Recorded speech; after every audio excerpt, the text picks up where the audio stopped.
Hi, my name is Kayden. I'm 10 years old, and right here in front of me is the chessboard. One of my favorite things to do. I've been playing for 7 years, so since I was 3. And if you want to learn the basics of chess, you have to know what the pieces' names are and their value.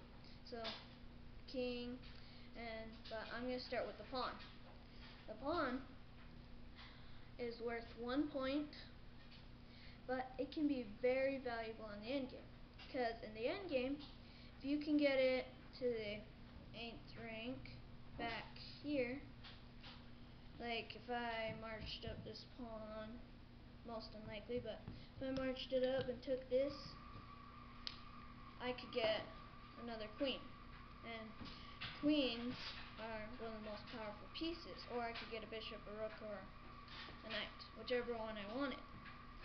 So they're very valuable in the endgame. And they can, on their very first move 2 squares straight. So here, on its very first move. But after that, after its first move, it can only move 1 square forward. Or, if you're taking something, then you can move diagonally. But the only disadvantage to pawns is they can't move backwards. So if this pawn wasn't here, I couldn't go like that.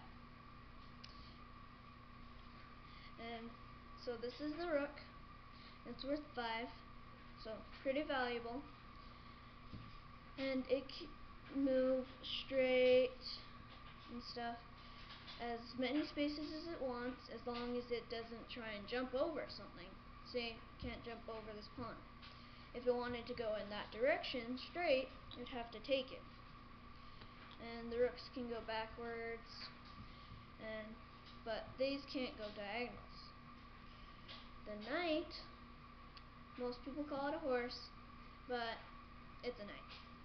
It moves in the weirdest way, just like its shape, up, over, so up 2 squares, over 1, or sideways, any 2 squares you wanted. But this one can't move diagonally.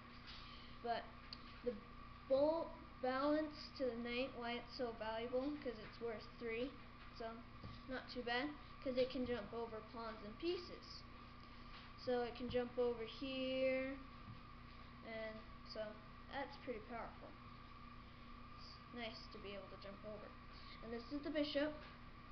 It's worth 3, just like the knight, and it can move diagonally like the rook. The rook can move straight as many spaces as it wants, as long as it doesn't jump over anything. But this can move diagonally as many spaces as it wants. So, but this one can't jump over either. It would have to take 2, just like the rook. And the queen likes to be on her color, white.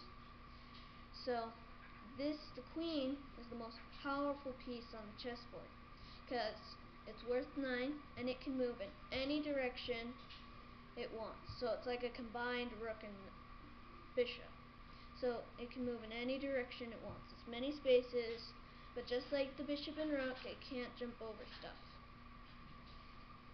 And so this is the king. It's the most valuable piece, because if you get it taken, game over. You lose. So you don't want it to get taken, because then your piece has your king, so you're going to lose. And most people say it's worth 0, but it's actually worth the game. So you probably want to not let it get taken.